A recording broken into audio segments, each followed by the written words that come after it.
Welcome to the Curiosity Report. The podcast where curiosity meets discovery. Join us as we dive into fascinating stories, uncover scientific breakthroughs, And travel the world through captivating tales. from current affairs to intriguing facts. We cover it all, one episode at a time. So sit back, relax, and get ready to satisfy your curiosity with us. This is the Curiosity Report. All right, so get this. We're heading to the Arctic today. The Arctic. Yeah, for a deep dive into one of the most baffling stories I've ever come across.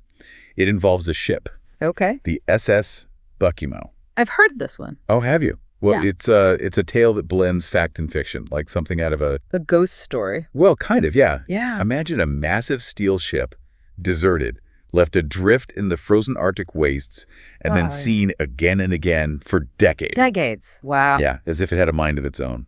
It's seriously spooky. That's wild. You know, what strikes me about the Baychimo is how it straddles this line between, maritime legends Yeah. and documented history. We're not talking about some campfire tale here. This was a real ship, a steel-hulled cargo vessel built in 1914 with records, logs, everything. Right. But its story is so odd, so full of mystery, that it's almost impossible to sort out the truth from the tall tales. Exactly. And that's what we're going to try to do today, right? Unravel the mystery, figure out why it was abandoned in the first place, how on earth it survived for so long, seemingly on its own, and what ultimately happened to it. Yeah. We're going to start with the Baychimo's origins. Okay, so picture this. 1914, a shipyard in Sweden. This beast of a ship is being built specifically for the Alaska Commercial Company. A company that needed a ship that could handle the Arctic. Precisely. See, they needed a ship that could navigate the treacherous waters of the Arctic. The storms, the ice, the freezing temperatures, it's not a playground up there. You need a ship that's basically an icebreaker, right, to get through all that. Exactly. And the Baychimo was built for that purpose.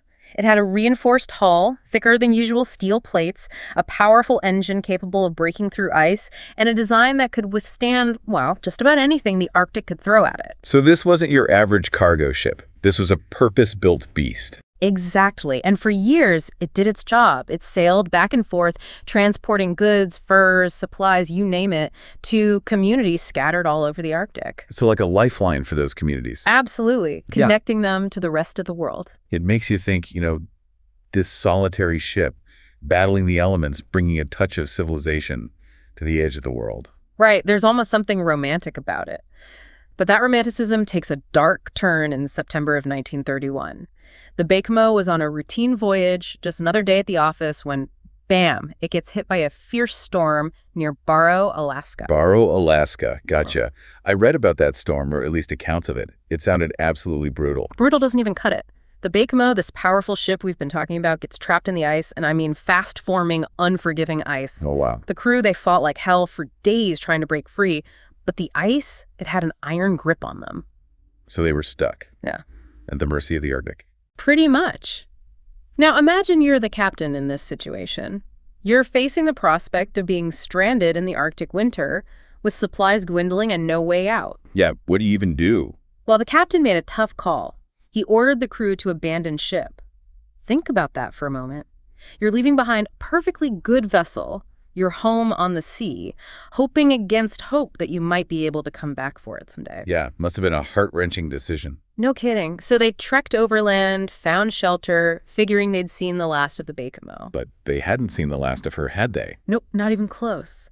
You see, the Arctic, well, it had a few surprises up its sleeve. Surprises. Yeah, and that's where this story takes a turn for the truly bizarre. Okay, I'm hooked. Good, because we're just getting started. Okay, so the crew's safe on land, but their ship, the Baychimo, is stuck in the ice. Seems like that's the end of the story, right? You'd think so, wouldn't you? But the Arctic had other plans, like some kind of cosmic joke. A few days later, the ice shifts, and guess what? It breaks free. Yep. There's the Baychimo just drifting along. But hold on, here's the kicker. No crew. No crew. Wait, are you telling me it was just floating around by itself? No one steering, no engines running? That's exactly what I'm saying. And this is what kicks off the whole ghost ship legend. For years, people kept spotting the Baychimo, sometimes looking seaworthy, other times a bit worse for wear. So people are seeing this abandoned ship just sailing around the Arctic. Yeah. For years. Come on, how is that even possible? Well, that's the million-dollar question, isn't it? Nobody knows for sure, but it's certainly fired up the imagination. Now, you'd think someone would try to, reclaim it, right? A Right. perfectly good ship just floating around. Exactly. Did anyone try? Oh, yeah, they did. In 1932, a group of salvagers, tough guys, they saw the Baychimo and thought, jackpot, they boarded her, ready to tow her back. And the Arctic had other plans. A storm rolled in, ice closed in faster than you could say Jack Frost. Oh, no, they got trapped again. You got it. They had to abandon their salvage attempt and leave the Baychimo to her own devices again. Wow, the Baychimo was like, nope, not today. You'd think she would have sunk by then or something. Right. 2 times stuck, 2 times abandoned. But this ship, it had a wheel of its own. The sightings kept coming. A year later, 1933, bam, there she is again. A little rough around the edges, but still sailing. It's like the Arctic was playing a game of hide and seek with them. It really does. All these sightings must have started some crazy rumors, huh?